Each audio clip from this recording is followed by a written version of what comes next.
Thank you, everybody, for commemorating this important moment with us. And now, let us move on to the first session of today's forum. As today marks the inauguration of Dset office, the first session is aptly titled Navigating the Challenges of Geopolitical Dynamics and Technology Supply Chain.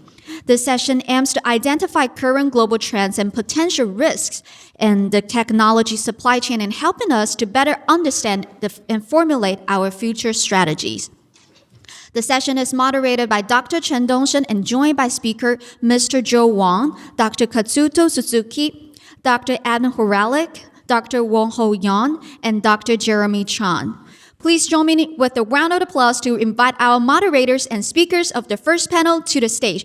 让我们一起掌声欢迎我们第一场论坛的贵宾与讲者上台。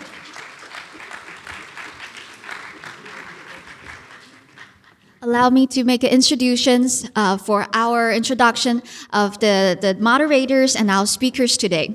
Dr. Chen Dongshen is the advisor and convener of Dset, with over 20 years of experience in semiconductor research as a sociologist. Dr. Chen has played a pivotal role in building Dset Foundation. Over the past year, he has successfully led the Institute in assembling a talented team of researchers and advisors, forming a powerful and dynamic group. Our first speaker, Dr. Wang, is the senior advisor at the Special Competitive Studies Projects. Prior to this role, he served as a senior advisor to the National Security Commission on Artificial Intelligence and the deputy senior director at the White House National Security Council. Dr. Katsuto Suzuki is the director of Geoeconomic Research Institute at the International House of Japan and a professor at the Graduate School of Public Policy at the University of Tokyo. Dr. Adam Horalick is the member of Supply Chain Resilience Center at Charles University from Czech Republic.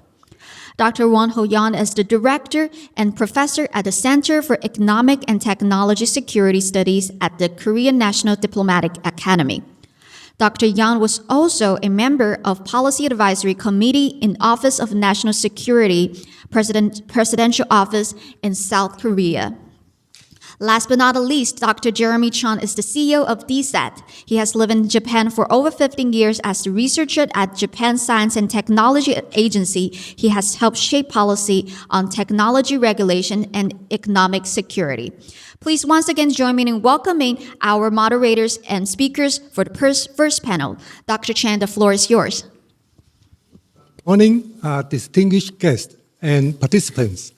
It is a pleasure to welcome you to this discussion session of our conference. We are gathered here today representing a diverse perspective from around the globe and to engage a meaningful dialogue on resilience of semiconductor supply chain issues. And I encourage everyone to share their experiences and insights as we explore these very important issues. And after I raise my first question, and each of our panelists have 8 minutes to share their perspectives. Now I will present the first questions. What are the major opportunities and challenges each country faces in relation to geopolitics and the reconstruction of semiconductor supply chain? So I will invite Joe to become the first speaker, please. Thank you, Dr. Chen. All right, there we go. Thank you, Dr. Chen, for the invitation to join this panel. And thanks to Dr. Du as well and all of the Dset team, obviously Jeremy as the CEO for all the work that we've done together. And we look forward to all the cooperation we're going to have going forward, since actually Dset and SCSB just signed an MOU of cooperation last night as well to formalize our engagement. So we definitely look forward to doing more together. So again, to the question that Dr. Chen asked for us to start off with, I really wanted to start off with 3 key points, kind of echoing some of what our intro welcome speakers had talked about at the very beginning. So first and foremost, geopolitics is obviously national security, but national security is both economic security and supply chain security. I think these are key issues that the world on every issue from technology down to masks have learned over the past couple of years in terms of how do we make sure that our countries are resilient in some of the key industrial goods, key consumer goods that actually makes our economies and makes our nation secure. And when we think about some of the partnerships that we need to build, the second point I wanted to make really is the fact that a lot of our countries have spent a lot of time thinking about how we can integrate China into the global order in a way that really brings them into the community of nations that we all actually are part of. But the challenge that we've seen over the past decades really is that the Chinese model is moving in a different direction. And the fact that we need trusted partners in all of the technology spaces that we're talking about, especially on chips, is actually a critical point for us all to understand. And when we think about the importance of international partnerships, it's because we can't do any of the supply chain issues that we will talk about today. We can't do, and no country can do on their own. And when we look at the ecosystem that Taiwan has built here, it's incredible in terms of the chips ecosystem, both at the leading edge, but then also at the legacy chips as well. The ecosystem is something that we need to think about, and how we globalize the partnerships to make sure that there is a resilient ecosystem that can reinforce our economic security along with our supply chain security, because ultimately this is national security. And when we think about how technology has evolved, the last point I wanted to really start off with is this idea that public-private partnerships are critical. And that's where, again, I think Dset really is an important model for Taiwan to look at, but obviously us in the US and other partners around the world to look at. Technology is done in the private sector today. Even looking at the history of Taiwan and TSMC, TSMC started as something that was supported by the government, but then over the last decades, TSMC has run off on its own and innovated on its own in a way that far outstrips whatever government support that it had in the very beginnings in the 80s. And so the reality of how technology operates today, really being driven by the private sector, requires those of us who had worked in government and those of you who are still working in government to really find a new public-private partnership to make sure that there's a way for communication, there's a way for exchange, there's a way for understanding how the technology has evolved and what sort of regulatory measures, what sort of additional support that government needs to provide, and finding the right balance between what regulatory support that government needs to do to make sure that the technologies are being developed, used, produced safely, but then not constraining the innovation that industry and that the private sector can do on their own. Again, I mean, think about how TSMC, UMC, and a lot of the other tech companies in Taiwan had evolved. There was some initial government support in the very beginning, but now they are far outstripping whatever support that the government can provide. And so finding the right way to make sure that there's an alignment around how the industry partners can really help support and plug into and reinforce national security, economic security, and supply chain security actually is really important. And so for the United States, I think that's where, again, this issue around national security being supply chain security, I think we've realized and we've taken a lot of steps recently to make sure that we're looking at how do we make sure that there is good partnerships with countries like Taiwan and others to friendshore and reshore some of the key industrial means of production in critical technologies. Everybody knows about TSMC's work in Arizona to build a new fab there to produce some of the leading edge chips that our country needs.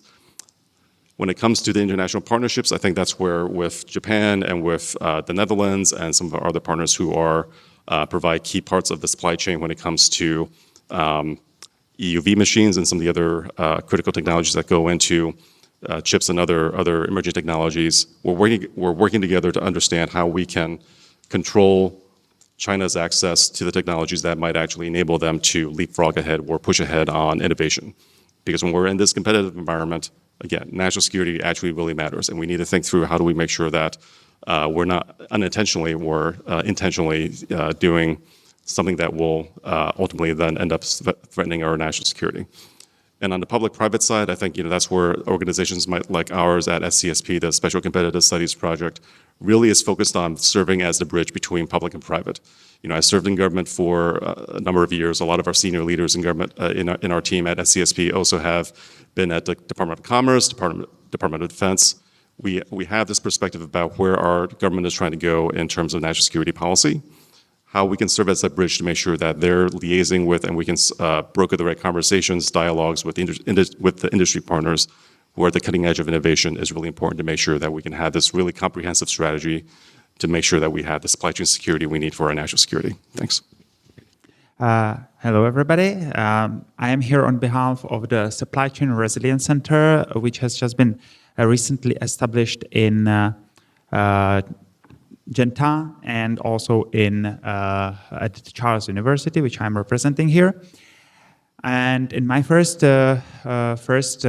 comment, I would like to say something about the situation of the Czech semiconductor industry and its challenges and opportunities.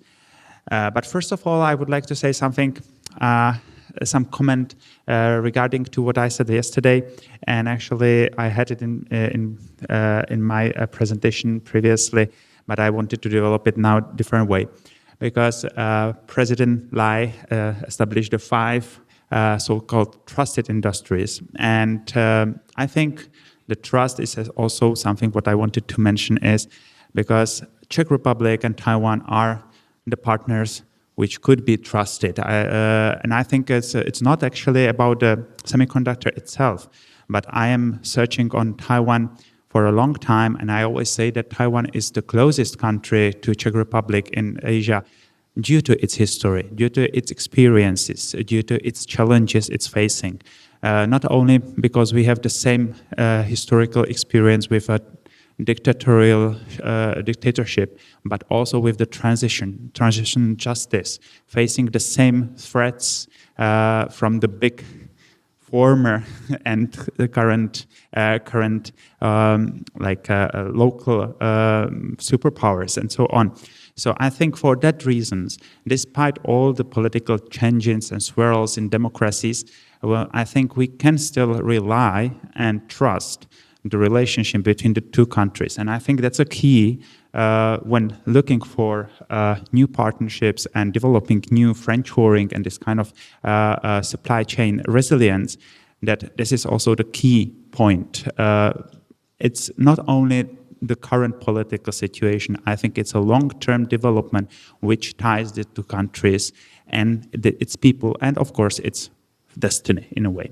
So that's the first thing. And I wanted to say something about the general overview because Czech Republic, of course, is very much interested in resilience and in a way and security related to the supply chain. But also, yesterday, the Vice President Xiao several times mentioned our small island nation. I really was very interested about these words because small island nation, still Taiwan is maybe a small island, but the population is 2.5 times bigger than the Czech Republic, and not mentioning the economy. And so what we should say as a Czech Republic, you know, like we are not island, okay, that's the only difference, but I think then the rest is applying to the Czech Republic as well. So we are a relatively small economy and nation, but we have something to offer. But of course, what is very important for me is to be reasonable when thinking of our participation in the global supply chain, because I think we have to be realistic to ourselves. That's I think the very important key. We are quite stable, like macroeconomically, also democratically and politically, we are integrated in the European Union, and that's something which is a big advantage for us.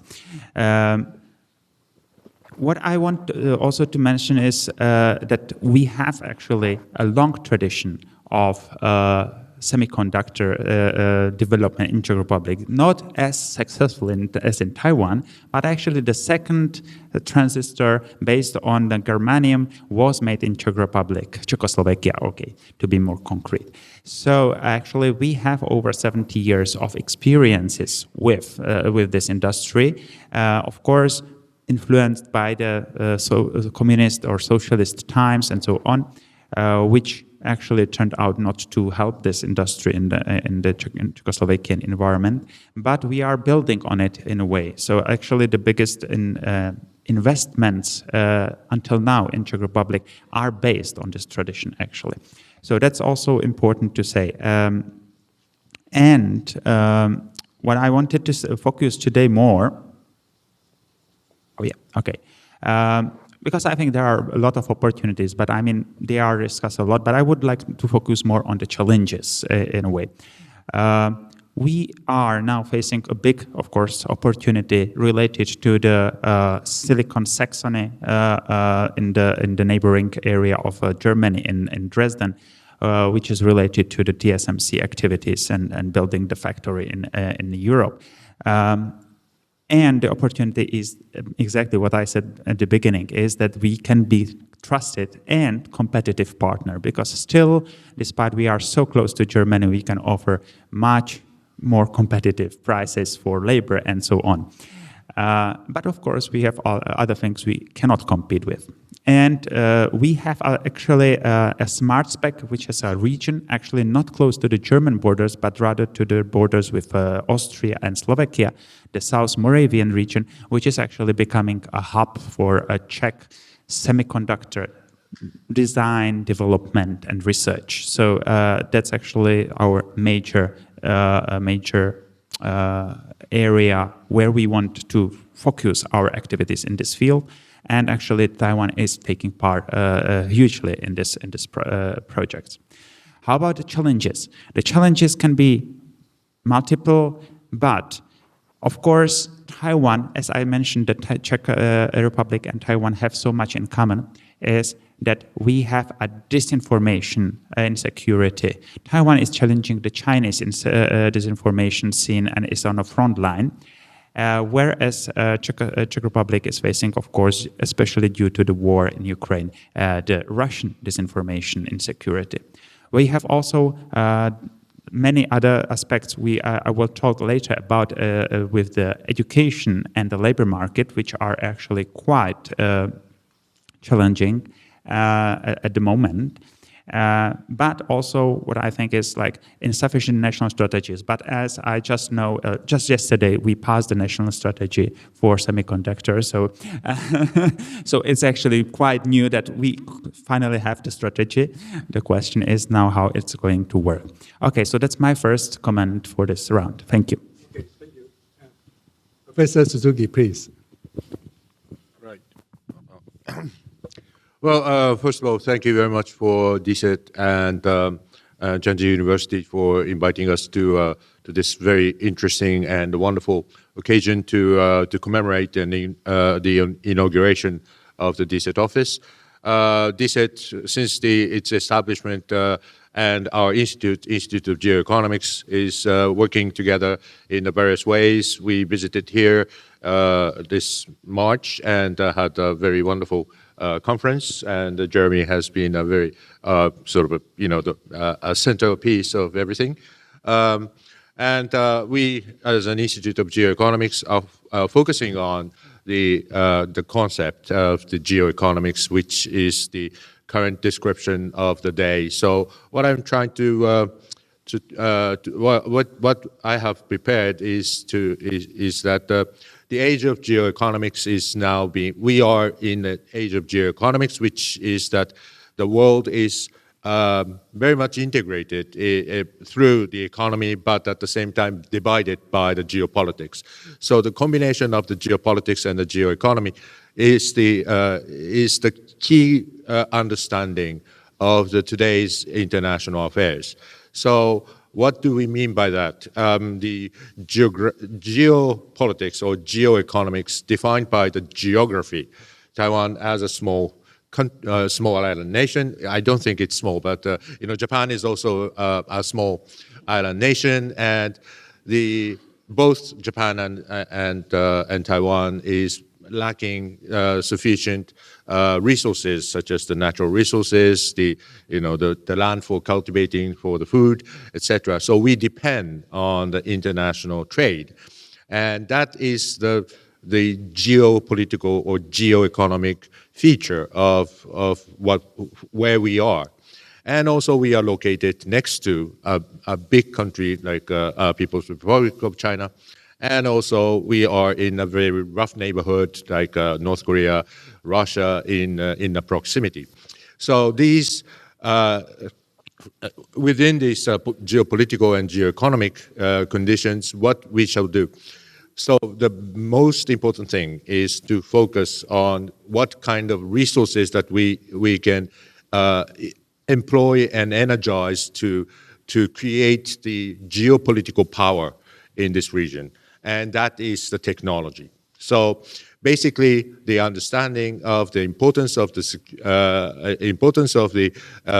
economic security is to make sure that we'll be able to maintain our to place ourselves in the international order, and at the same time, how to maximize our economic and the geoeconomic power in this region. And in doing so, how to build the technological capability and how to protect the technology from the IP theft, cyber attack, and all kind of industrial espionage.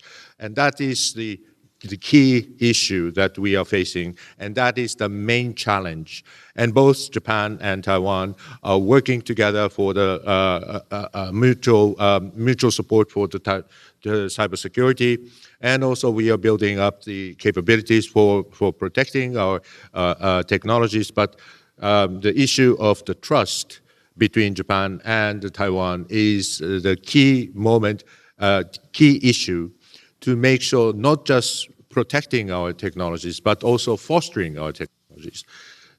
One of the major strengths of of Japan-Taiwan cooperation is, of course, the TSMC successfully starting its business in Kumamoto, Kyushu, and this new factory is now in operation, and then they are planning to have another factory in Kumamoto and further. So I think these cooperation in the semiconductor industry, not just strengthening the resilience of the supply chain, but also it is enhancing the cooperation of how to protect those intellectual properties and how, especially, how to attract the talented people, because the technology is associated with people, and the people are more mobile than natural resources or the technology. I think it is. We cannot control like the export control on the semiconductor. The people have a choice, and this is a constitutional right for the people to move.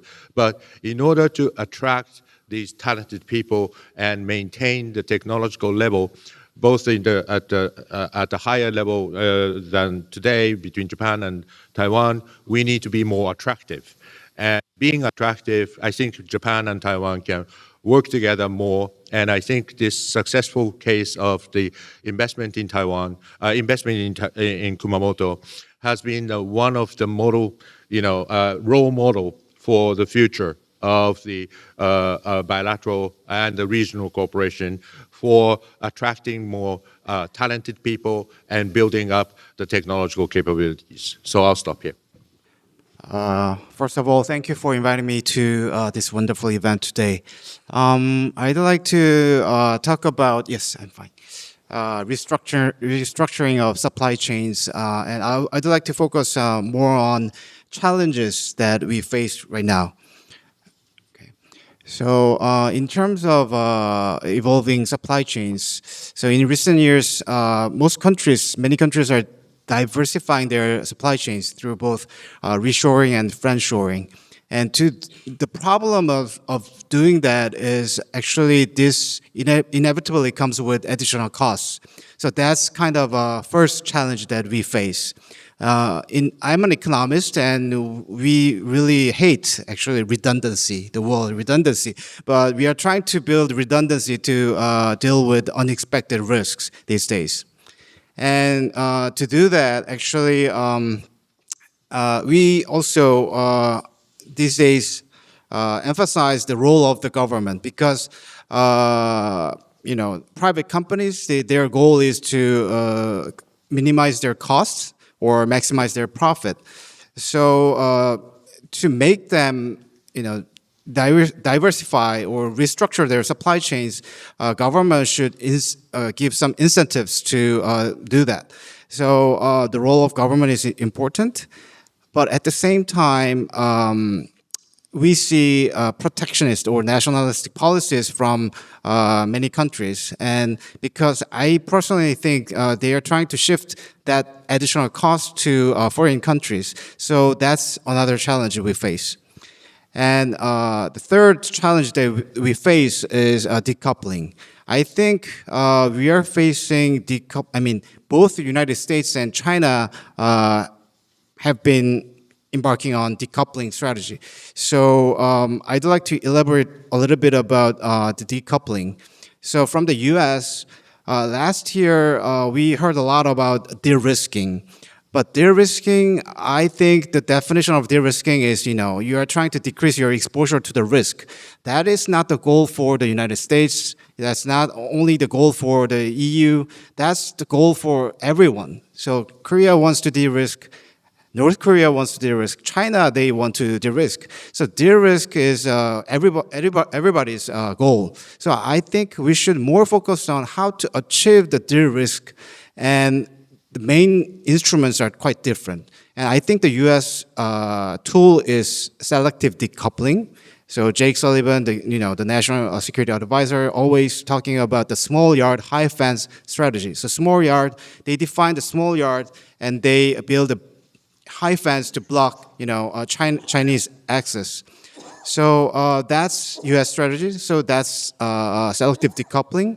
And as Joy Wang mentioned, leadership in science and technology is national security issue for the U.S. And Jake Sullivan actually gave us the list of those specific techs.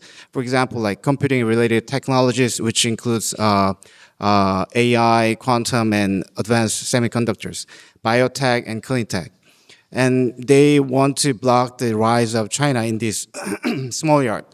So that's U.S. strategy. So I'm not going to go into detail, but I see more of decoupling from the U.S. So from the beginning, they started with the item kind of export controls, but they now more interested in tightening their controls on exports, also import, like investment screening and so forth. And also they try to their focus actually they expanded from goods to services. So this year particularly, I saw their regulations on AI, data, and ICT services. For example, Koreans are one of the biggest automobile makers. So we are quite concerned about the connected car regulations.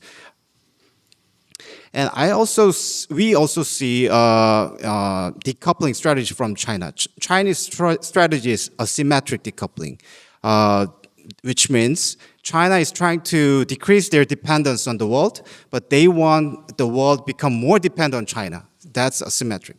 So they are trying to decrease their dependence on the world. That means they are kind of self-strengthening. But they want the world become more dependent on China because they want to weaponize the interdependence. So that's the Chinese strategy. And this is a particular example, like Korea and China, the trade between the two countries. I see China actually, they decrease, their dependence on Korea, especially since 2015. As you can see from the bottom graph, they actually didn't decrease their export toward Korea, but they dramatically decreased import from Korea. So that's kind of one of the examples. And I see quite similar picture from China-Japan trade.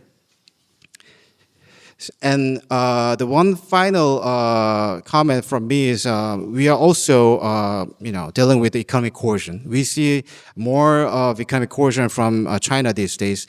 And I think if China uses this kind of tool again and again, then we will see more of decoupling. So I will not go into detail, but we see more of a kind of a trade fragmentation. Also, we see more of investment fragmentation these days.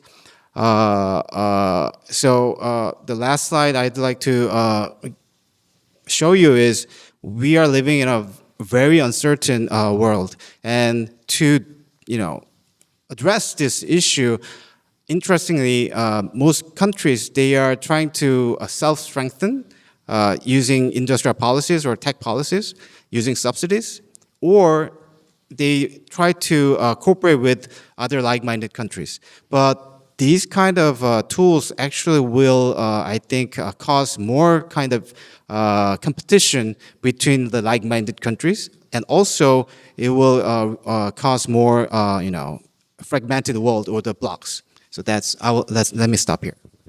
Jeremy Chang, CEO of Dset. Firstly, I have to, in representing Dset teams and leaderships, I have to express special gratitude to all of our participants and panelists. You've been traveled far here to conduct this dialogue with us and to celebrate our inaugural office opening ceremony.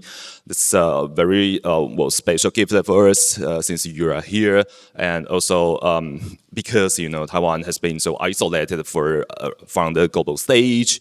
We've been witnessing currently, because especially from all like-minded countries, that there's couple approaches have been undertaken for the past couple of years. There have been bilateral approaches, multilateral approaches, trilateral approach in order to reshape the order of the trade of the global relations, international relations, especially in terms of economic security and supply chain resilience. However, because Taiwan is barely been the member for any kind of international approach, so it is very important for us, to have the chance to have kind of this dialogue, either track 1.5 or track 2 dialogue with like-minded countries and with the experts from the like-minded countries.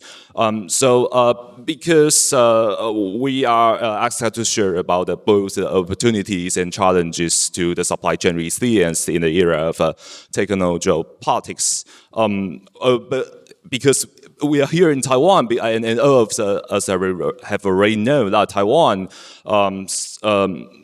position in terms of the global supply chain has been increased very much. That the TSMC and its ecosystem has been supplied the most advanced semiconductor chips, and also because we are just entering into the era of generative AI, and the manufacturing system here on this island is just increasingly to have a little roles in terms of the global supply chain. So let's brings Taiwan lots of economic chance. However, on the other hand, I'm especially want to express the challenges side, because especially focusing on the challenges in terms of geopolitics. In order to address the challenges, to the supply chains resilience in the era of techno-geopolitics, I might want to, categorize the challenges into 3 approaches. First of all, from allied countries. Second, maybe from markets, and third, from China.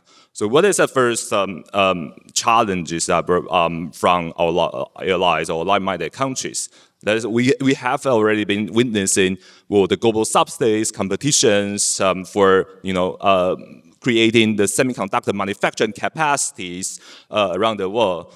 Let me show you the chart. So you can see the chart in the right side. You can see, from the United States to Japan and to European countries, those are our like-minded countries. However, because we are in the era of techno-geopolitics and everybody has an anxiety of lacking of these the most critical and strategic materials in the future, and now so everybody has just shifted their industrial policy and to use the financial resources to subsidize in order to create the capacity for manufacturing of the semiconductor chips.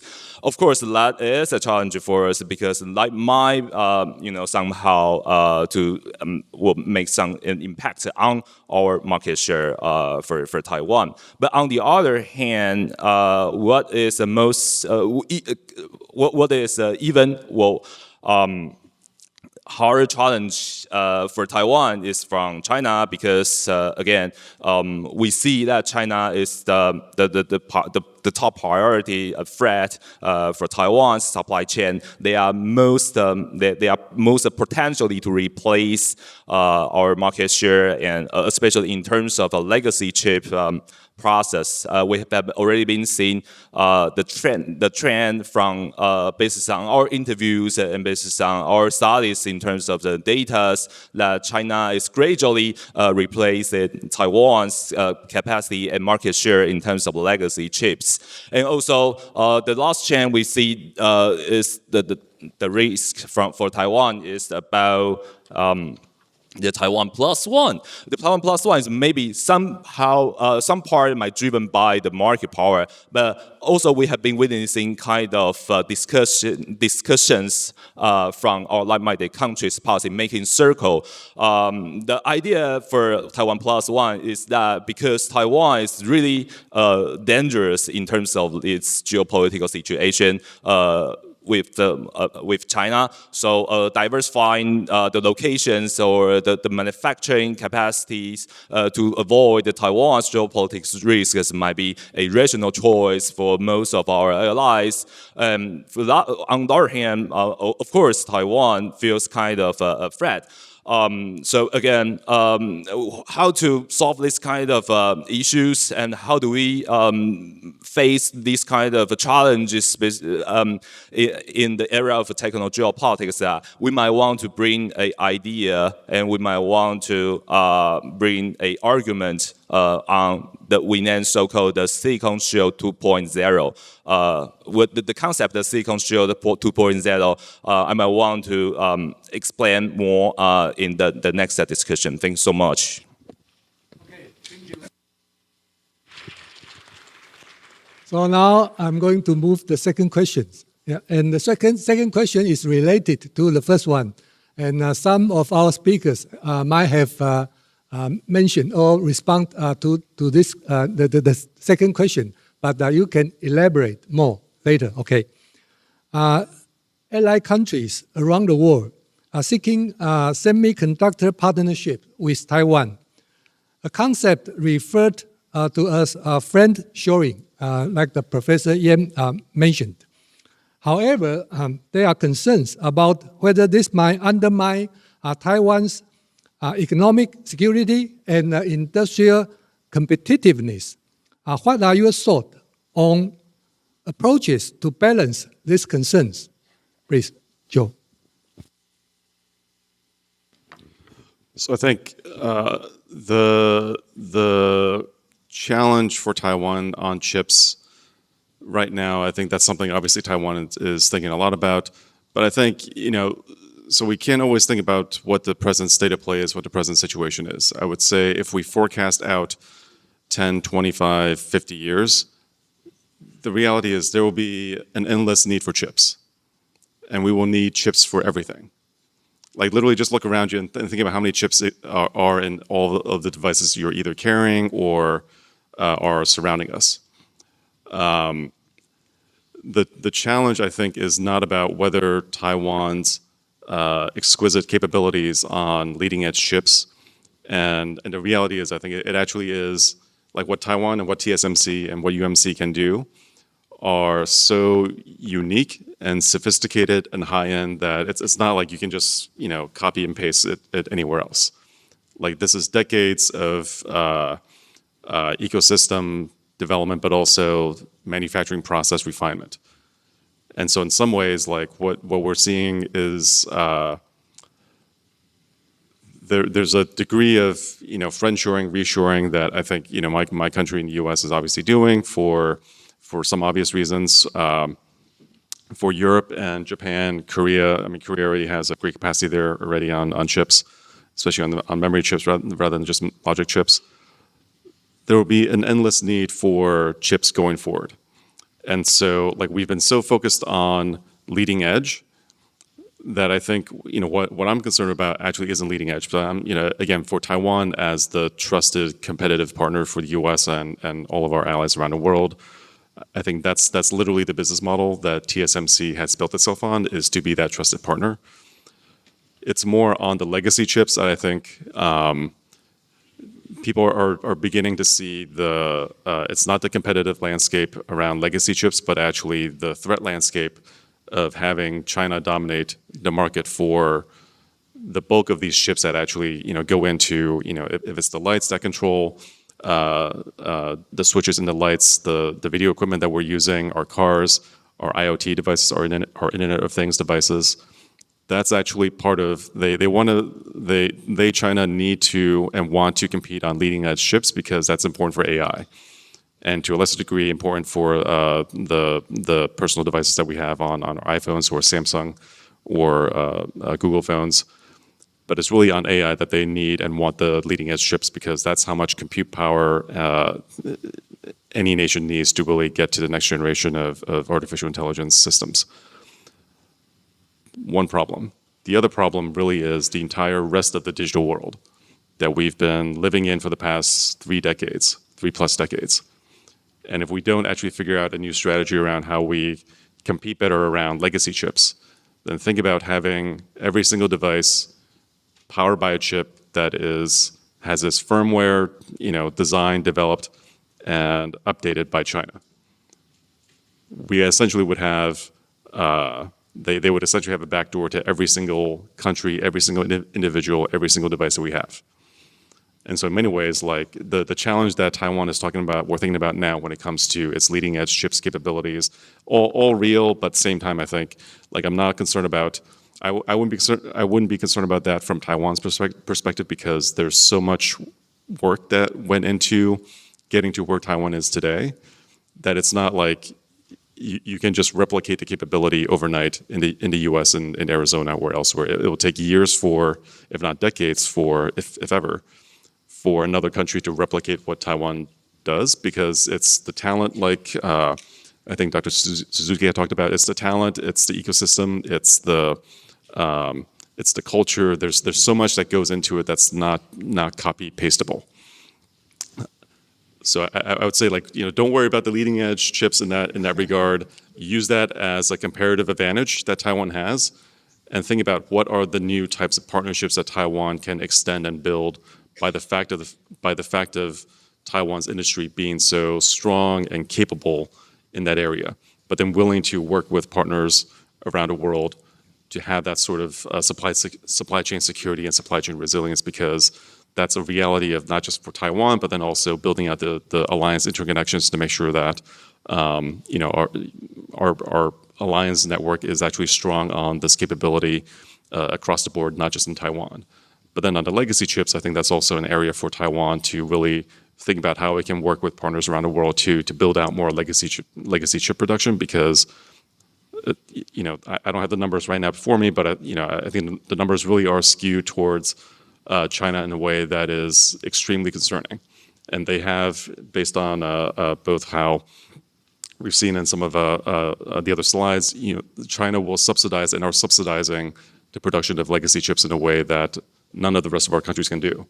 And that is their global strategy.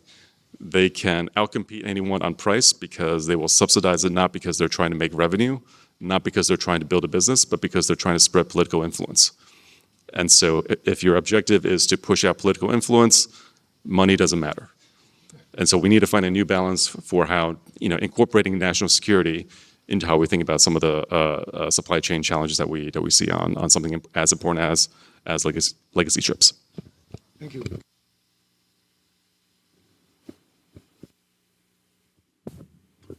Okay. Yes, I don't think Taiwan should be afraid of cooperating with the Czech Republic either. I don't think we are a threat to Taiwan. I know that TSMC has a nickname, 护国神山, mountain protecting the nation. And it is actually true. I am talking about it a lot in my research on Taiwanese identity. And actually, Taiwan and semiconductor are very interlinked, and of course, it's a very big issue for national security and, of course, resilience and sustainability of and so on. I maybe start with one joke actually about how the global market works today. Actually, it says that America is creating and designing, Asia is producing, and Europe is regulating. So I think my colleague is going to elaborate on that a little bit. But I think that's a major disadvantage of Europe in terms of ongoing friendshoring, actually. I think it's a friendshoring, it's not a offshoring or reshoring. I think it's a rather offshore, like a friendshoring. And I think it will face major limits based on the European side and the regulations related to the European situation. And of course, Czech Republic as a member of the EU is obliged to follow these rules.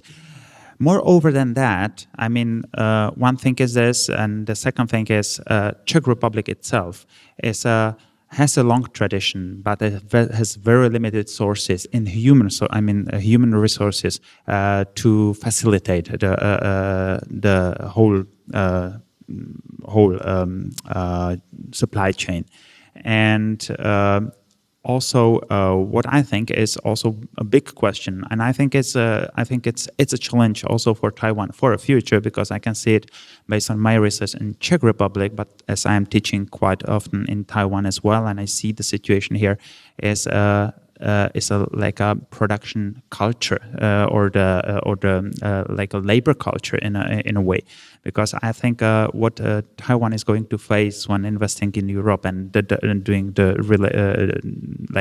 relocating some of the production to Europe is the hard times to find the not only qualified but also motivated labor force for such in demanding industry. I think this is maybe for a future it's a very challenging part of the whole semiconductor industry, because it requires a very high skilled workforce but also dedicated for workforce. And what I think is the second part is the problem. We have no problem to find educated population. I mean, that's a system to be turned to. But I think the dedication and the motivation of the labor force for such demanding industry is a key issue. So I think maybe the future is in automatization, in robotization of the whole production to be less dependent on this key issue. And I think in this issue of labor force and what I can see from the Czech academia and university students, we have hard times actually now in Czech Republic to motivate students for technology study programs. Really, it's like there are there are two faculties in Czech Republic, technological faculties, leading technological faculties in different industries. They are about to be closed just because of lack of interest among the students. So actually, this is something what the government knows, what some initiatives tries to change, but it's very hard to motivate the people still to be interested in this field. So I think this is something what we have to face when we think of relocation. It's maybe a friendshoring, but also there will be this, maybe not now here, but in the future. I think it's also, when I see, but I don't have the casuistics for Taiwan itself, but since I am teaching here as a visiting scholar as well, so I can see a change among the students' attitudes and like motivations and so on. But in Czech Republic, I have over 20,000 casuistics I can work on, and that says very strictly and rigorously that this is the way it's going. And it's a very, very serious problem for Czech Republic because we are actually the most industry-dependent economy in EU. We have the highest share of GDP as well as employment rate in industry. And we have a problem to recruiting qualified labor force for that industry. Of course, it's mostly automotive industry, but it's not only that one. And now we are able to, we are creating our own semiconductor clusters in the southern Moravian region. We have investments from United States on semi, from Japan, Hitachi, and now TSMC is investing in a nearby region, and it may affect the system. So we are actually not only that we have almost zero unemployment rate. So that means that if you want to hire more people than one, it's usually either you steal them somewhere or you bring them from somewhere else. That was the case of Foxconn actually when it came to the Czech Republic, and actually we had to make a special agreement with Mongolia to bring the Mongolians in to work for Taiwanese company in Czech Republic. So actually this is actually the problem. It was not a qualified labor force. It was like manufacturing rather. But what I mean, this is actually a key issue I would like to point out for the collaboration, not only with Czech Republic, but with the EU in general, that what we are facing in the labor force market. Yeah, thank you. Thank you.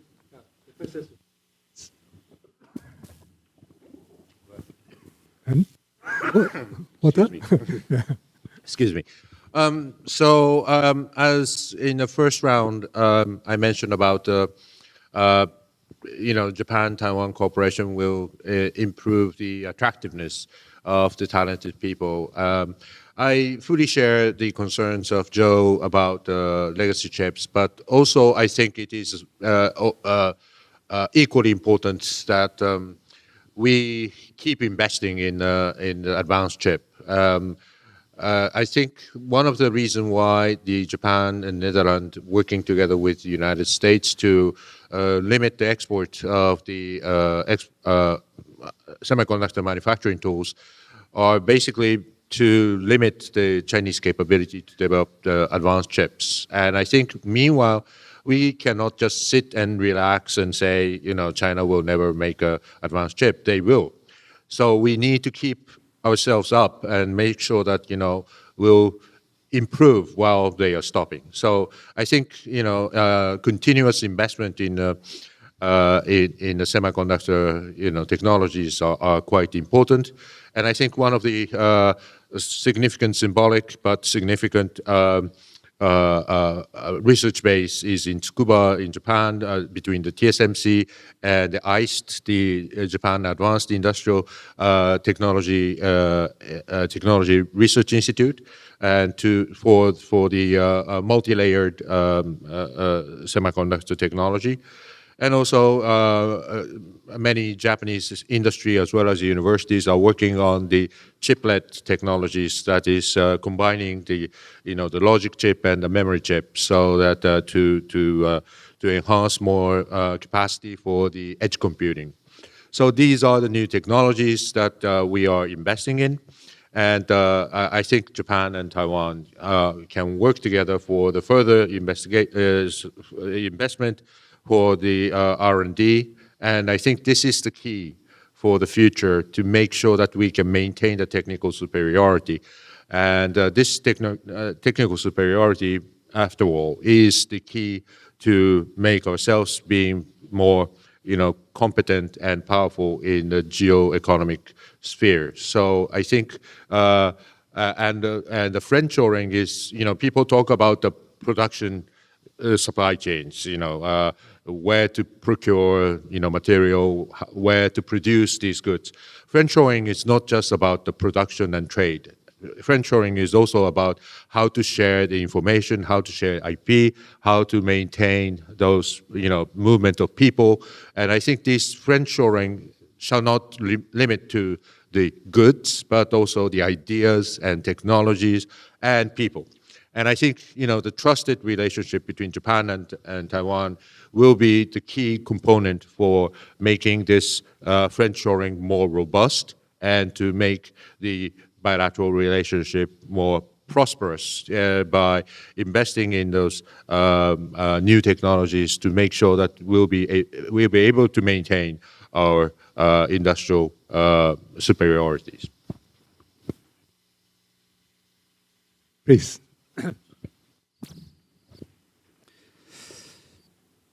Yeah, I'd like to use my slides. Yep. So I mentioned about the challenges, and these challenges are not only for Korea. It's we all face these challenges, and I'd like to show you this graph. This is the KPMG's supply chain stability index, and you can see that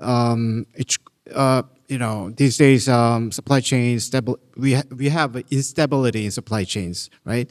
And when I saw this graph, I actually wanted to check inflation rate of Korea and also inflation rate of the United States. And when I overlap these three graphs, which looks quite, correlated, right? So we are facing high inflation rate because of supply chain issue rather than the high demand of goods these days. So as long as we face U.S.-China strategic competition, like supply chain instability, supply chain restructuring, then probably we will face high inflation. So this is kind of a problem that we should solve together. And Korea, we are basically doing the same thing as others. First, we are doing like state-led self-strengthening to strengthen our supply chains. Also, we want to foster our advanced tech and strategic industries. We enacted several special acts or special laws to deal with these issues. And the second measure we are using is cooperation with like-minded countries. These days, especially current Korean government really emphasize the bilateral cooperation with like-minded countries. So in that sense, I think Taiwan could be a good partner with Korea. We also try to upgrade our FTAs that include some economic security elements in it. So in that sense, I think we should also, I know there is some dialogue between Korea and Taiwan in terms of investment. I think we should further pursue that direction.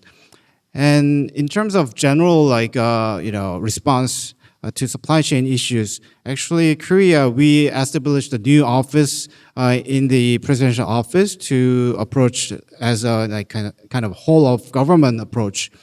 And we enacted 3 laws. I will not go into detail, but I'd like to emphasize the international cooperation. Again, we actually emphasize the bilateral cooperation with others, like U.S., with Japan, also Korea, U.S., Japan, Camp David efforts and other things.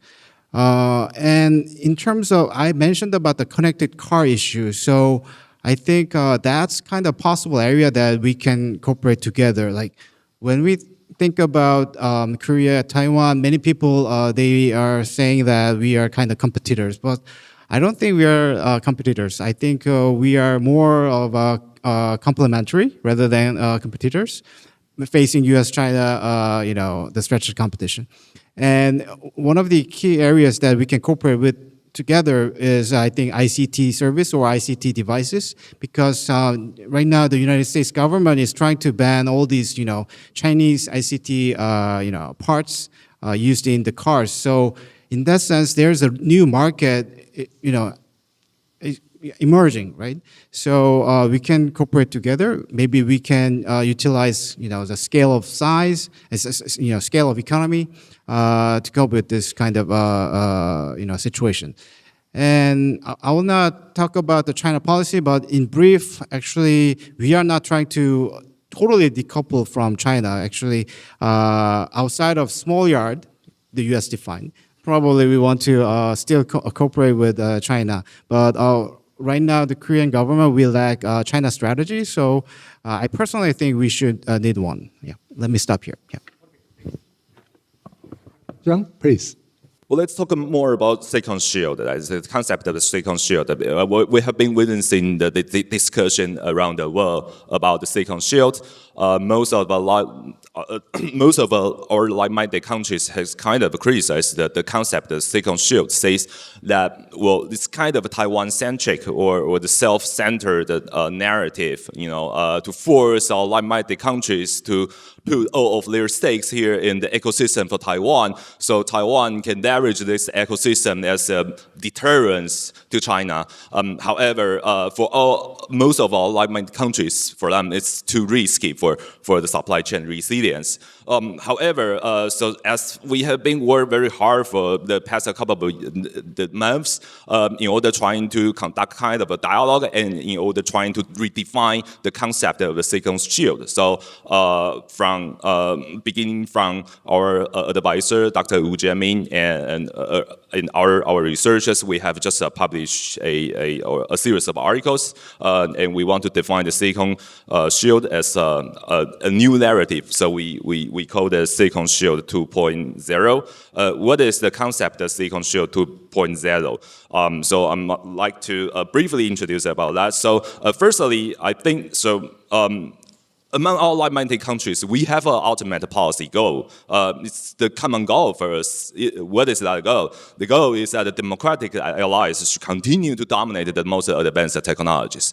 I mean, nobody is doubting about that common goal, because if our dominate of the most advanced technologies have been overturned by our adversaries, and the global order is going to be absolutely shifted, completely shifted in our way. That's not the interest for us. So firstly, I think that's everybody will agree about the ultimate policy goal for the like-minded countries is that we still should collaborate to dominate the most advanced technologies. And on the secondary, what is the ultimate policy goal for Taiwan? Obviously, Taiwan still want to maintain our manufacturing ecosystem here. We still want to continue to maintain the market share and the position in the global supply chain. How do we reach out the consensus between our like-minded countries? So again, so we still want to promote that our concept of a second shield 2.5 is important. What is that? That is Taiwan's ecosystem serves as a second shield, not only for Taiwan itself. It is a second shield for the democracies. It is a second shield for all like-minded countries. So if we use the term, say that Taiwan has been put into the front line of the geopolitics, the era of the geopolitics, it's not about Taiwan is in the front line of itself. It's about Taiwan is in the front line of our like-minded countries, of the democracy. Collaborating with Taiwan by using the concept of a second shield 2.0 is kind of critical. But what kind of elements are included in the second shield 2.0 is? I'm sorry, I should use that. What is the key elements of a second shield 2.0? I think we use the 4 I's to define the concept. First of all, I think the 2 I's is about the irreplaceable and indispensable ecosystem for the democracies. Well, again, as Joe has already mentioned, because it's almost impossible for any kind of our ecosystems outside of Taiwan to copy-paste Taiwan's ecosystem immediately or in the short run. Maybe it's more rational, to maintain the ecosystem here in Taiwan for the rest of the like-minded countries. Make sure that we're still dominating the most efficient and sustainable ecosystem for the rest of the world, for the like-minded countries. If you look at the discussion among the supply chain here, not only in Taiwan but in the rest of the countries, nobody's just mentioned about the possibility of the United States replace Taiwan's ecosystem. Nobody's mentioned about Japan's possibility to replace Taiwan's position. Everybody's been talking about when or how China is going to replace Taiwan. So we just think that, when we talk about that Taiwan is irreplaceable, it's because about we should not be replaced by China. If the effort that trying to diversify Taiwan's capacity in terms of the most advanced technology manufacturing, and maybe the most potential future, the most potential scenario for the future of the world is that China replace Taiwan and China replace us. So prevent from that, maintain Taiwan as the key ecosystem for the like-minded countries is especially critical. Second, friendshoring like-minded countries for deepening the interdependence is critical as well. So we use the third I is interdependence. Again, when we mention that Taiwan is kind of concerned about every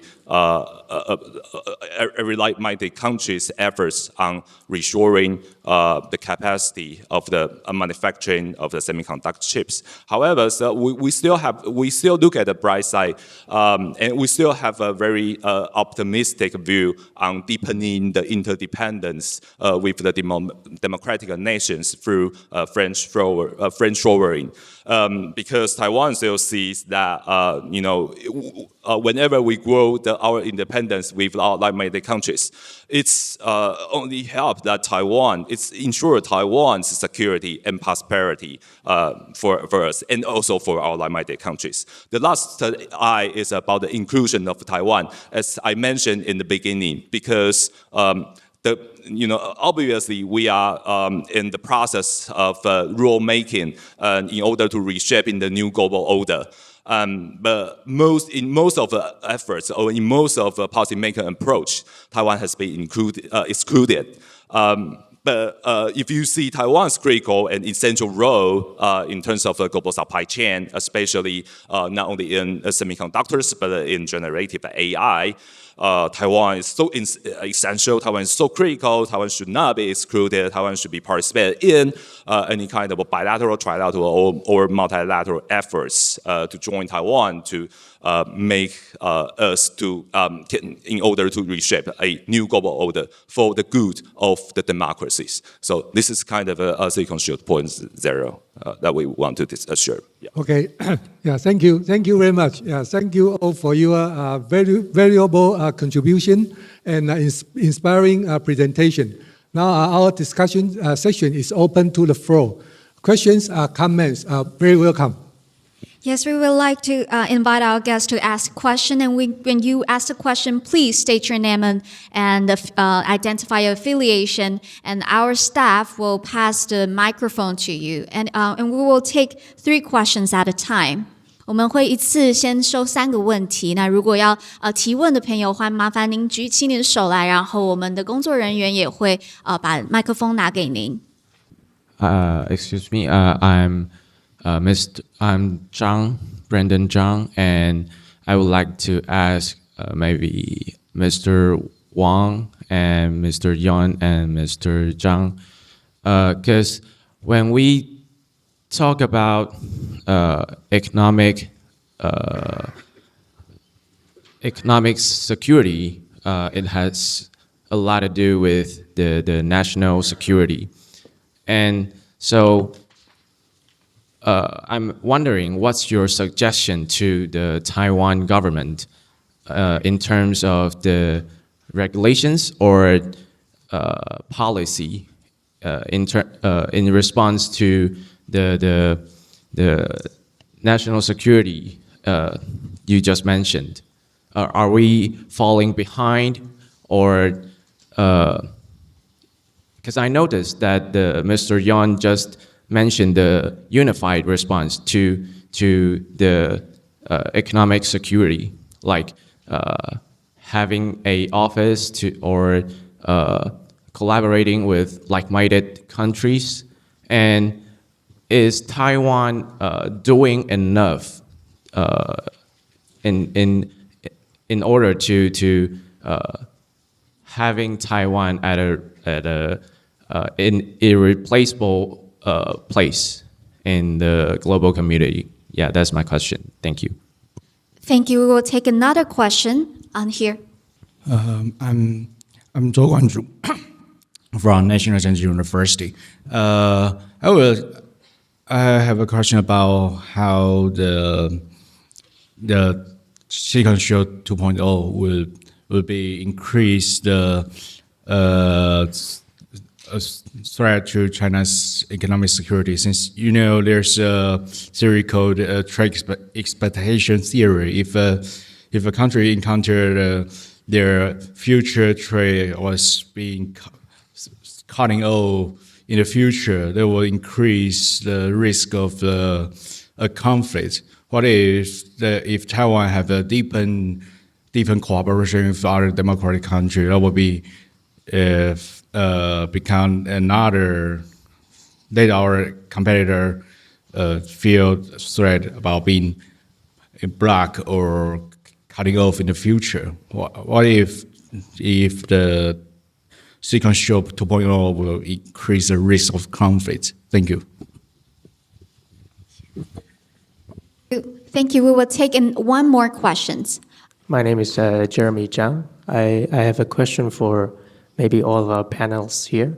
I would like to invite our panelists to provide a definition for each of our individual countries.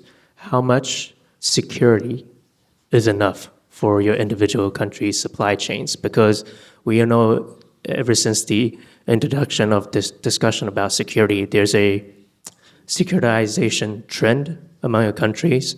For example, for Dr. Wang, how much semiconductor production capacity of the global market needs to be located in the U.S.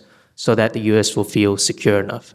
Maybe for Japan, how much semiconductor manufacturing capacity in Kumamoto would then Japan feel secure enough? And maybe same questions for Korea, maybe also for Czech Republic.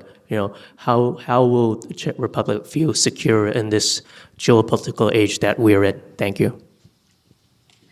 Thank you to all the great questions. The first one is about the policy evaluation and suggestions for Taiwan. And the second is about the potential negative impact of Silicon Shield 2.0. And the third will be how the level of security to be enough for each country. We will pass to Professor Chen. So first, thank you to the last Jeremy for promoting me to Dr. Wang. So thank you for that. Just on going last to first, I think national security is hard, and it's hard, right? There's no easy metric where it's like 5%, 10%, 90% that's going to make sense, because there are trade-offs on both sides when it comes to some of these issues. I think if you look back in recent history, in many ways, some of the issues that the United States is dealing with today reflect some of the challenges that the U.S. and Japan had dealt with during the 80s and 90s, where U.S. industry was concerned about how much more efficient, how much more productive Japanese industry was getting in sectors like automobiles and consumer electronics. There's a lot of political rhetoric about some of those issues, and then ultimately, I drive a Toyota. I love my Toyota. It's great. Americans love the Toyotas as well, right? So, point being is like there's a level. It's not about. I don't think it's about the percentage, but it's about the trust, right? And every nation kind of goes through these. They'll go through internal turmoil about loss of industries, changing priorities for their economic sectors, people losing their jobs in any country. That's always a problem politically, right? So there's always going to be some of the political blowback in terms of how globalization worked, and in many ways we're still dealing with some of the after effects of globalization. But I think as I think Dr. Yon had put on one of his slides, it's about how we're ending the past era of globalization, and we need to think about a new era of globalization, especially as Jeremy has talked about how the allies, how the democracies really need to reorganize and work more deeply together to build these trusted interconnections economically. Again, like to think about how the TSMC model has worked here and the Taiwan semiconductor, not just focused on TSMC, but think about how the Taiwan semiconductor industry has become what it is. Even though Intel was leading much of this for most of the history of semiconductors, the fact that we have such a trusted partner in Taiwan makes this work. And so the trust, I think, is something that the trust, the resilience, but also the competitiveness is something we need to find a new way to conceptualize, not just in any individual country, but working across our nations. Because, again, the way the Chinese model works, it's not predicated on economics in a way that our businesses understand how to compete. It's a more national, it's the military-civil fusion approach, the dual circulation approach that others have talked about as well. It's a completely different economic model that we all need to work together to try to understand it better and find a different model to push back on that. On the silicon shield, I think on the silicon shield that Jeremy talked about, I think it's interesting to, put the question the other way, right? Should China have the right to dominate another country's or the rest of the world's economies? If that's the proposition that China is putting out there, that just doesn't make any sense in terms of what our nation should think about in allowing China's predatory economic, malicious economic policies to undermine our domestic industries in a way that is not based on rules or transparency or accountability. And so again, that gets back to my earlier point about like we are in many ways ending the prior era of globalization, and we need to work together to figure out a new era of how globalization can work, because the alternative is, I think Dr. Yom had this in one of his slides as well, we're entering into this era of protectionism and nationalism where the reality is if we all go down the individual routes that we have started on, China's going to win, because again, their economic model is not predicated on efficiency or not necessarily predicated on efficiency or revenue. It is predicated on political influence. This goes all the way back to Marxist-Leninist theory, and they really are. It's still the Communist Party of China, and the way they see the world has not really changed over the past 100 years, in which communist ideology has been on a global stage. And so, getting to, and I don't think any of us are saying that we just need to like cut off China completely, but it's getting to a more fair and balanced approach for how we expect China to participate on a global trading order. Because the reality is they just haven't really respected the rules in spirit, if not in the letter of the law, in the letter of some of the regulations that they were expected to abide by when they joined the WTO. They don't necessarily respect the spirit of what we try to do there. And on the first question on what Taiwan can do, I think obviously there's a new government here. With new governments, there's always new strategies, and it always takes some time for things to be implemented. But I think Minister Lin had talked about the 5 pillars or the 5 technology areas that President Lai is focused on. They actually align really well with some. We at SCSP, we have 6 technologies that we focus on when it comes to AI, biotech, energy, networks, compute power, and then also advanced manufacturing. So it actually aligns pretty well with many of our technologies that we focus on, as well as 6 core technology areas that we need to be really good at in order to ensure our national competitiveness. Though, if I would offer one suggestion for Taiwan, it's really around autonomy and autonomous systems, as both a national security matter on the military side, but then also on the civilian side in terms of the capability that autonomy offers, not just for Taiwan's economy, but for all of our partners around the world. The infrastructure that Taiwan has here around chips is already obviously incredible, but pairing the chips with the software side of AI and helping to combine hardware and software, right? That's how Taiwan can become the AI island that President Lai has talked about. Taiwan already is dominant on chips. No one questions that. But there's not quite the same ecosystem when it comes to AI and AI applications and AI systems.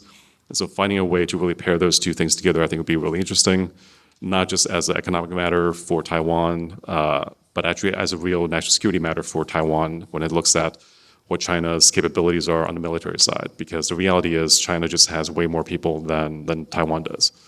And so, like, you know, yes, the allies will come to Taiwan support when they need to, but in terms of Taiwan on its own being able to demonstrate resilience, being able to demonstrate deterrence, bringing in autonomous systems can be one way for Taiwan to really leverage the indigenous capabilities that Taiwan has already. Thank you very much. I would reflect on the two of the questions. First, I would start with the question about the silicon shield 2.2.10. Sorry.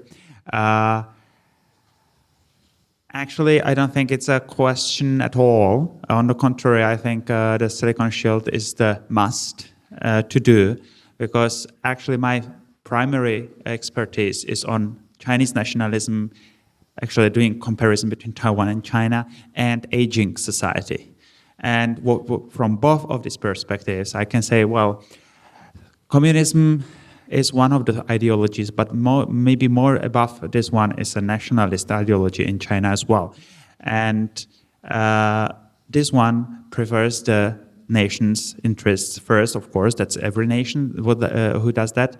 But with the aging of Chinese population, with one-child policy impact, with the very quickly decreasing population in a working age, an increasing population of elderly people, with losing the comparative cheap labor force on the global market and so on, China is going to face such a big problems that Taiwan has to be prepared for that. They want to divert their interior problems to outside problems like Taiwan.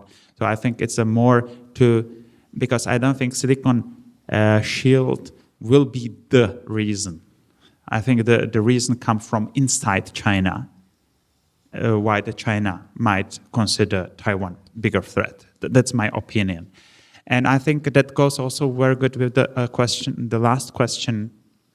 I think the answer is in the fourth I, Jeremy has mentioned, the interdependency. The semiconductor product industry is global and is interdependent. Even though Taiwan is the major semiconductor producer in the world and is so far irreplaceable and wants to maintain that, and I fully understand it and support it, we have to understand it's not independent. Being irreplaceable doesn't mean being independent. It's over 5,000 primary supply chain subsidizers, and then they have their secondary and third one. The supply chain involves literally global scale, and you cannot produce semiconductors in one country. From the sources, water, the iron, all the materials you need for that, including the electricity and all the energetic resources. Taiwan is actually 90% reliable on importing energetic sources. So that's dependency. And the only question is how to make the interdependency trustworthy and how to make it reliable. That's the question. So I don't think it's about how much must TSMC invest in Europe, but it's how big part or portion of the whole global chain is in a trustworthy, in friend-short regions. That would be my answer. Thank you. Okay, please. Well, thank you. Given the interest of time, I just answer to the last question, and I think Joe has already mentioned about the difficult definition of where to draw a line between where is safe and what is secured. I think adding to that, I think the problem is that the concept of risk is pretty much subjective. It is to see who is your friend?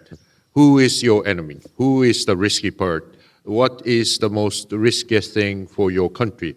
And I think the definition differs to country. And in Japan, and I think the most important thing is that there will be no zero risk. So the world is always a risky place. We have to live with it. And how to make sure that we feel secured is to accept certain level of risks. So which means that we may have these problems. So for example, if you walk on the street, you may be hit by the car. But you walk on the street because there is more benefit to go out in the street, right? So, there is always a chance that you feel that, there is always a chance that bad things happen. But you need to secure yourself by, putting insurance and, making these sort of, other measures to mitigate those risks. And I think the diversifications, the friendshoring, cooperating with others, and this internationalizing the supply chain is a mitigation process, not the feel secured process. And that's what we need to understand today. You can't really say, oh, we feel secure, so we don't have to worry about it.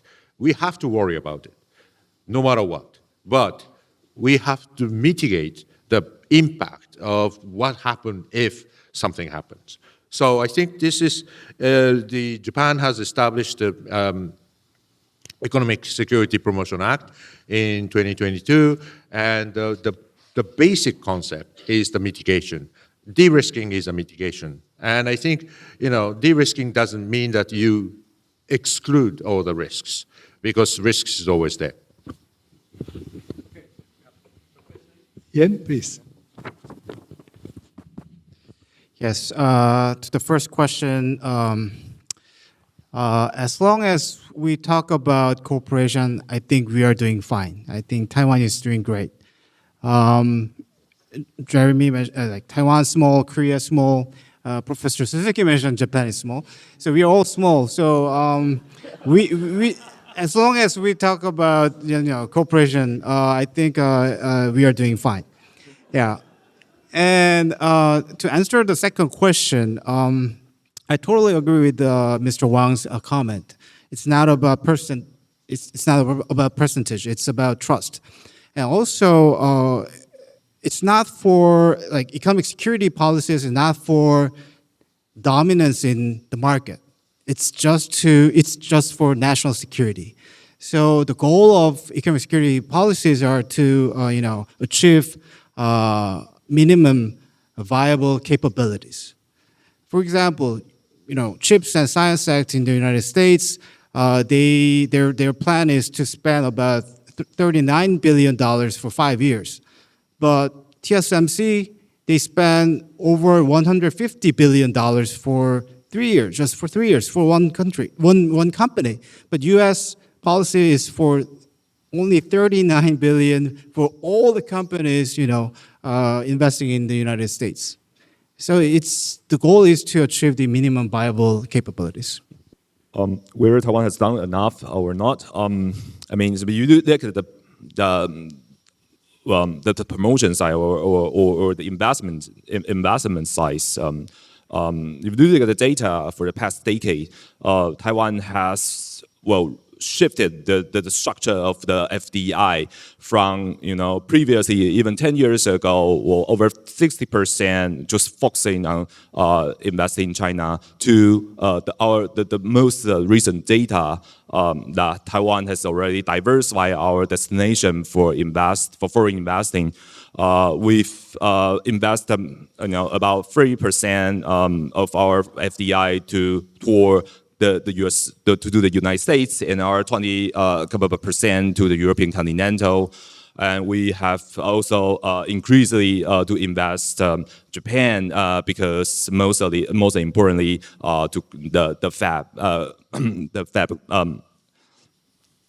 there in Kumamoto. So Previously, mostly Taiwanese investment just focusing on invest China, but now we have already diversified. We want to keep the kind of trend speed it up, and we want to have a more independent structure based on our efforts. It's not from government. Again, it's from the private sectors. Every Taiwanese private sector has noticed about the geopolitical risk, and we have been increasingly to create a strengthened tie between the like-minded countries. That is the promotion side. And in terms of the protection side, Taiwan, although we have been included from the most of the international regulatory mechanism in terms of economic security, we are not a member of a Wassenaar arrangement. We are mostly excluded from the multilateral regulatory regime. However, Taiwan's government has been voluntarily to align to the international regime for decades. We're trying to enforce the consensus that created by the like-minded countries on this island, and we follow the trend, and we also collaborate with the United States in terms of the U.S. EAR, which is the U.S. unilateral export control. But we are totally following the trend. We want to make sure that the most critical technologies has always been shared among like-minded countries. It doesn't create kind of risk that that the most critical technologies unintentionally to leak to our adversaries.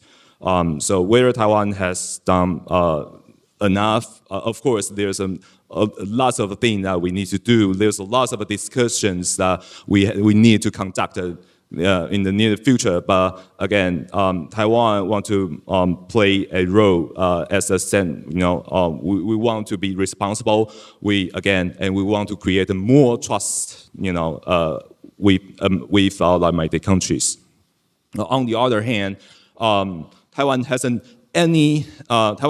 yet used any kind of a provocative strategies toward China. We have a dynamic of the international trade, the trade relations with China.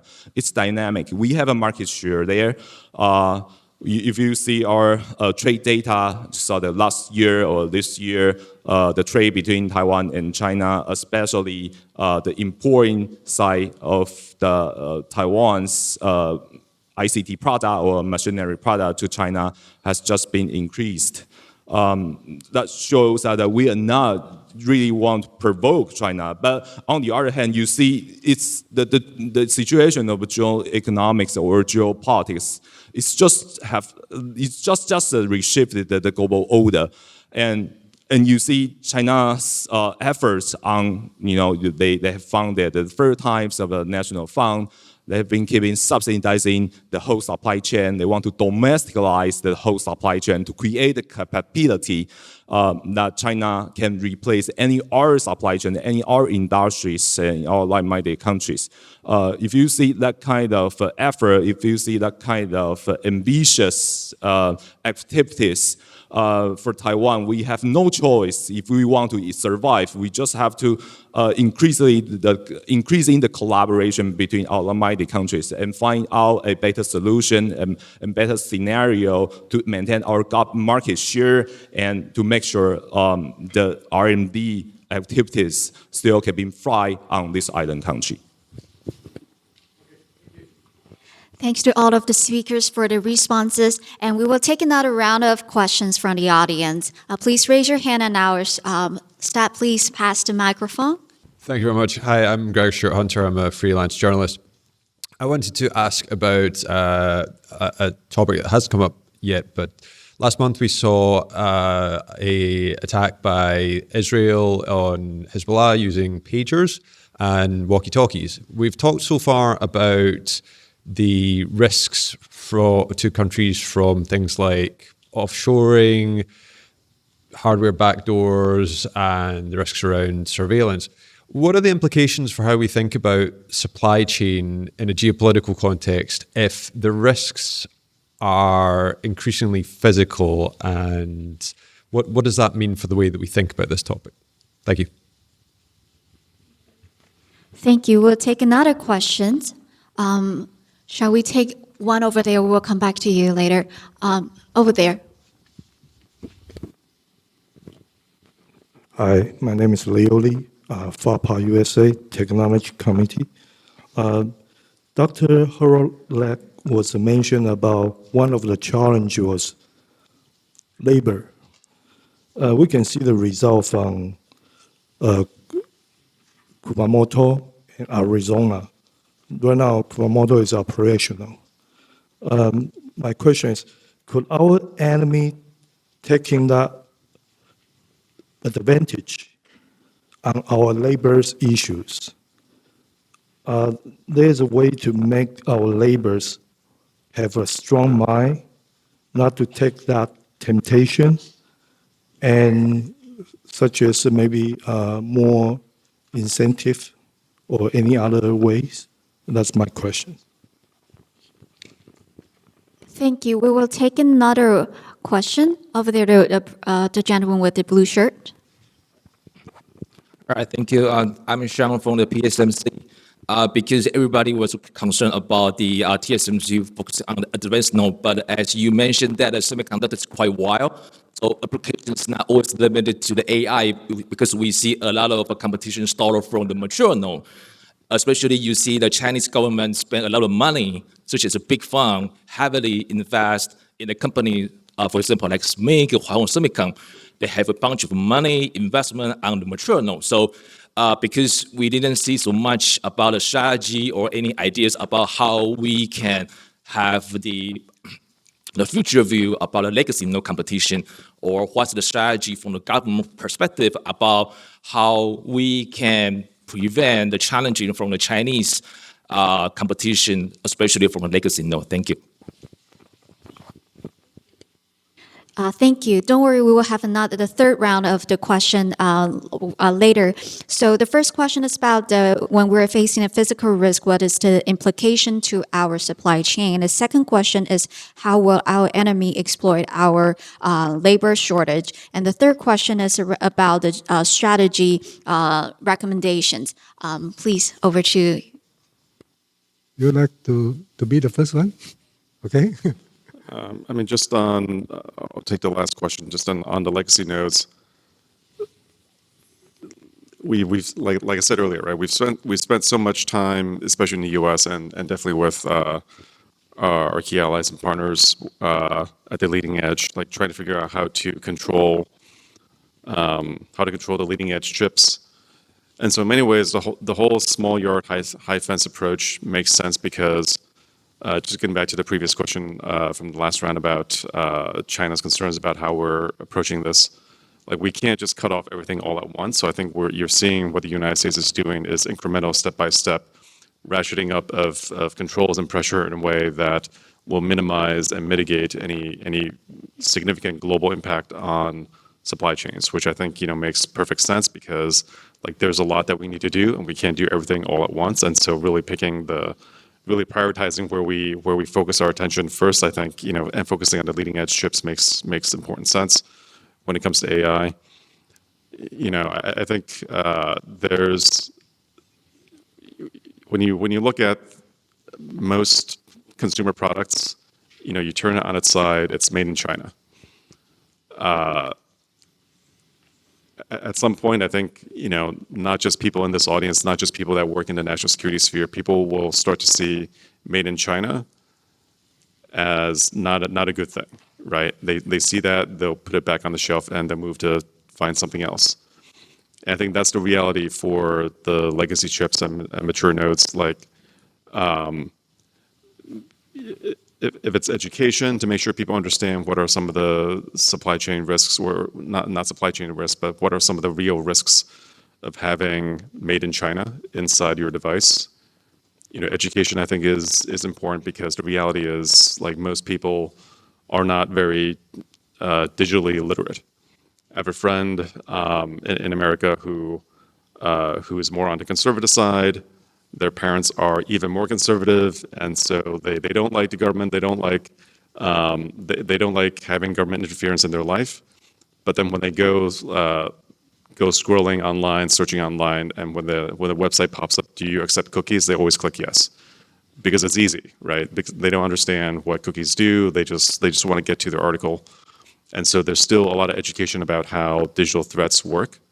So the education, I think, can be part of inoculating the populace, our people. You know, if it's disinformation, if it's the digital threats that adversaries pose, like there's a lot of education that still needs to happen.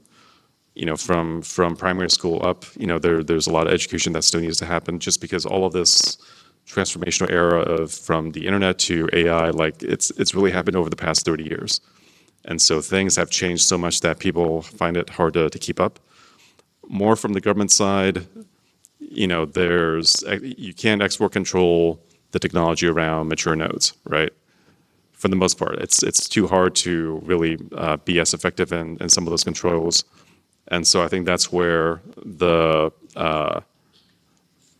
trusted vendor approach could be something we should think about, of like, how do we make sure that our companies are buying from trusted vendors, not from vendors that could create certain cybersecurity and other security risks in the technology that they're inputting into their products. I might react to the question on the labor a little bit. My idea is, or I am thinking it this way, if we look at what actually would be the most effective for the production, of course, then the Western countries have a lack of the labor force the industry needs. But at the same time, definitely it's a threat, because then, of course, it may also mean that for the security, important parts of the chain, the supply chain, will be in the countries which are not in the trust, in the thrust of trust.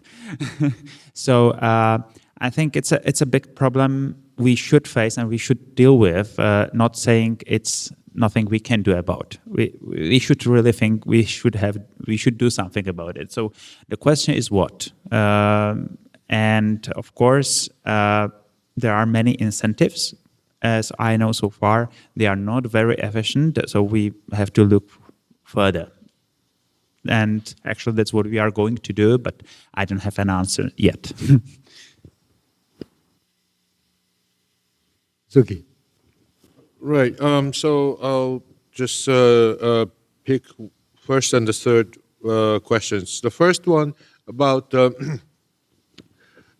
what happened in Lebanon about the supply chain attack. This is pretty much a sort of a application of the supply chain attack or supply chain offensive by through the cyber attack. Using those devices to intervene or to set up the backdoor. And I think in case of the situation in Lebanon was that the Israeli intelligence was able to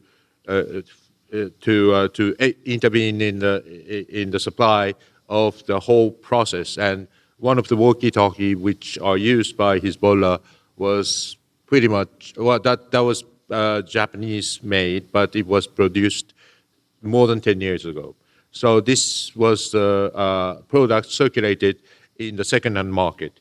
So in that regard, it's almost impossible to control by the state or anybody. And if there is a willingness of those state actors to intervene in the supply chain, I think it is very difficult to stop it. But on the other hand, I think it requires a lot of intelligence and a lot of work ahead, so that the cost of activating such attack on the pagers and the walkie-talkie was enormous. So I think it happened only in a very limited occasions. It doesn't happen in a sort of a general processes of the supply chain. So I think it is a little misleading to connect that issue into the offshoring and and the other thing. But nevertheless, I think in the cyber world, putting the backdoor in those supply chain attack is possible, so that we need to make sure that to mitigate that possibility. In other words, to make sure that we monitor where we buy from, who we trust as the agents for the maintenance operations, all these operational systems. And Japan, in the Economic Security Promotion Act, has said the critical infrastructure needs to be approved.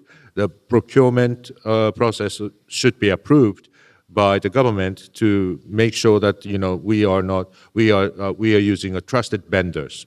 So that is the best we can do to make sure that to avoid the supply chain attack. The legacy chip issue always comes in a conflict with the question of the foreign availability. Yes, China may be dominant in terms of the price competition, and that is, on the one hand, it may be a natural consequence of the free trade or free market, but the question is that China is not playing on the level playing field. The subsidies and the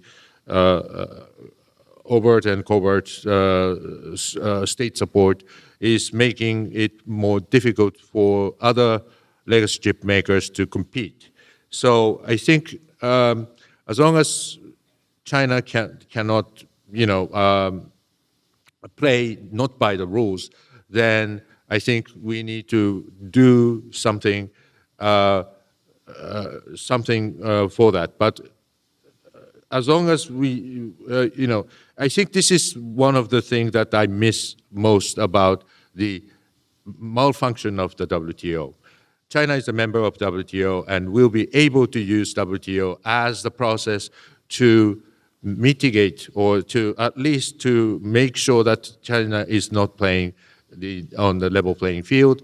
But we cannot do that because of this malfunctioning and largely hostile attitude by the United States. So I think this is a huge pity that it happens. And I think if we don't take that action, then we need to think otherwise. But again, it is always in conflict with the concept of free trade.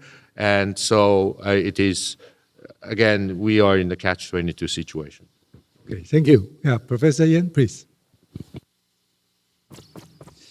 Regarding the first question, implications to the supply chain restructuring, probably we will try to shorten our supply chains. In that way, we will be easier to check every nodes. And also, we will, as Professor Suzuki mentioned, we will more rely on trusted suppliers or like-minded suppliers. And regarding the second question, labor shortage, for example, we have a Fab 4 between 4 countries, US, Japan, Korea, Taiwan, and so far, the Fab 4 has been talking about mainly the labor issue, the talent issue. This actually happens in all sectors, not only the semiconductor industry, but all advanced tech sectors. They are actually facing this issue. So it's very difficult problem to solve. So I think we should have more like-minded countries to solve this problem. For example, Southeast Asian countries or so.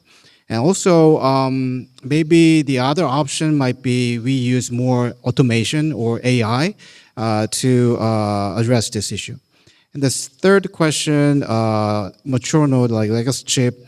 So, so far it is treated as unfair, trade practices or non-market behavior by China. So, for example, this year, May 14th, the U.S., they announced to implement, extra tariffs on Chinese chips using the Section 301.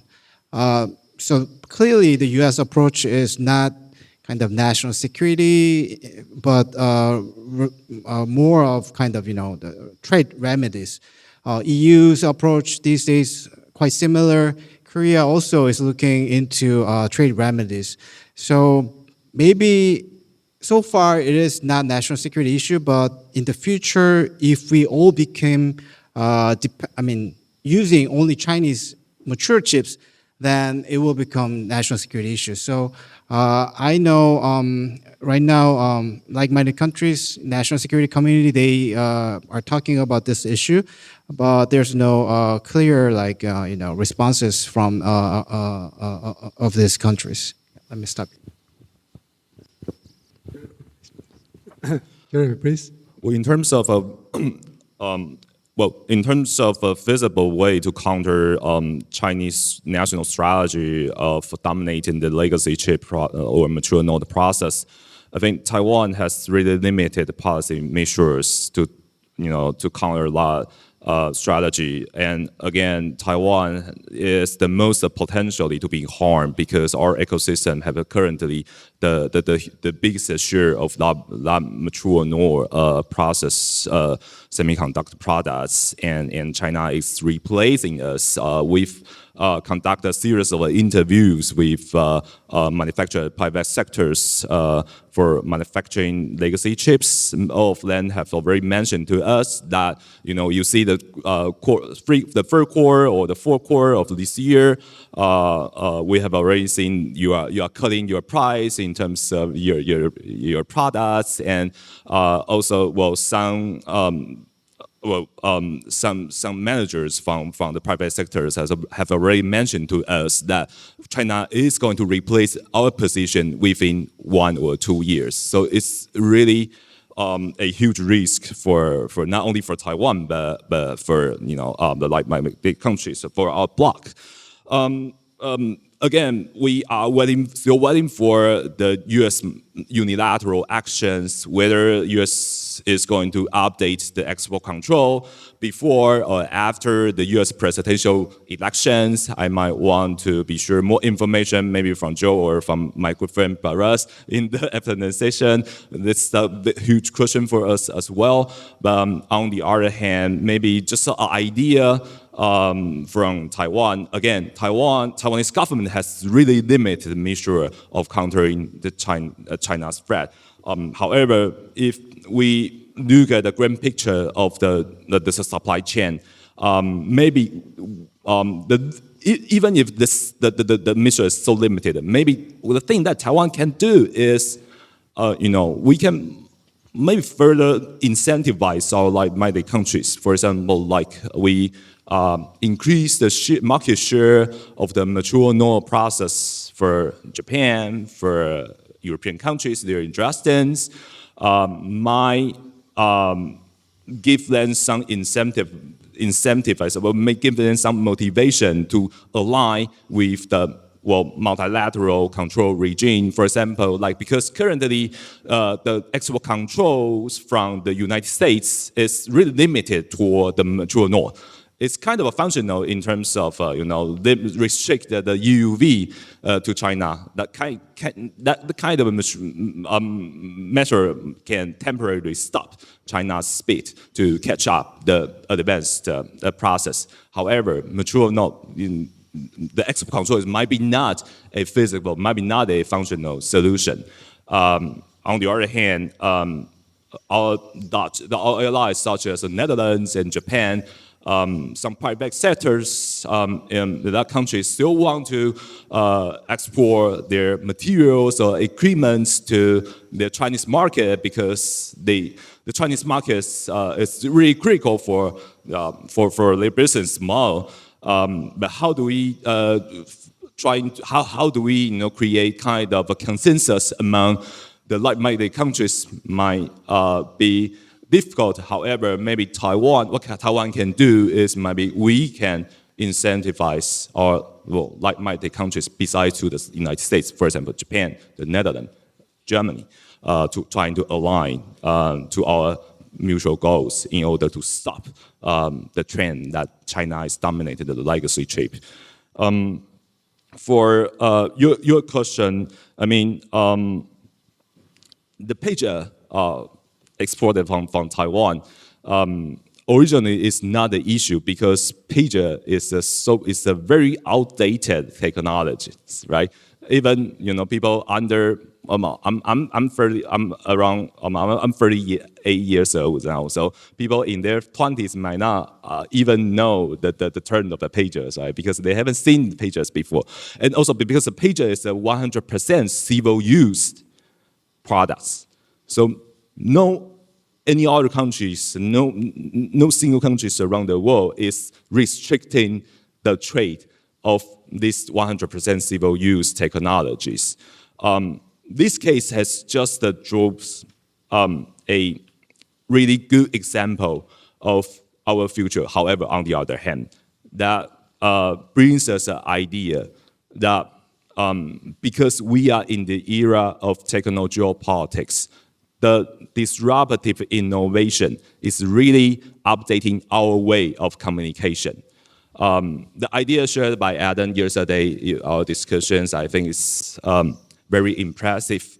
We still should, if we still want to value about why the trustship is so critical, it's because that, when we look at the future, the core value for the human beings, for the civilization, is that the technologies is really contribute to the way how human beings communicate to each other, from AIs or from the lots of new technologies in terms of telecommunications. Because we are still keeping communicate each other. We are still keeping communicating each other between human beings and between the human beings and the technologies. So the importance of trustships is absolutely going to be increased in the future. So again, within this circle, reaching out the consensus, reaching out the trustship among the like-minded countries is only going to be even critical than the past. Yeah, that's my answer. So I just wanted to jump on one more thing that Jeremy talked about for the legacy node issue. So I think, we keep talking about Japan, Korea, Europe, US, Taiwan. Like we need to start thinking about the global South. And I think when we think about this we are dealing with one part of what China is doing. The other part is China is pushing out its influence into Africa, South America, Southeast Asia in a way that we also need to find a way to think about. And so when it comes to this will be really hard, but I think in terms of bringing in for Taiwan to bring in partners that can, everybody wants chips now, right? And so if there are partners in the global South where Taiwan can use the technological superiority, comparative advantage that Taiwan has, to use that as a sort of soft power way to build deeper connections with partners in the global South, that could be an interesting way for Taiwan to show that there's a different approach. There is a different approach from what China does in some of these countries where, it's basically a new form of colonialism that China does. They go in, they extract, they send their laborers overseas to build stadiums, to build the roads, whatever, and then they take the resources out of those countries. Whereas Taiwan bringing technology, capability, labor, and helping the local communities actually build up their capabilities, it could be a different approach for Taiwan to offer something that a lot of countries around the world want. Thank you for all of the speakers with the insightful responses. And given with the time constraint, we won't be able to take another round of questions. But please join me to give a round of applause to our moderators and speakers for the first panel.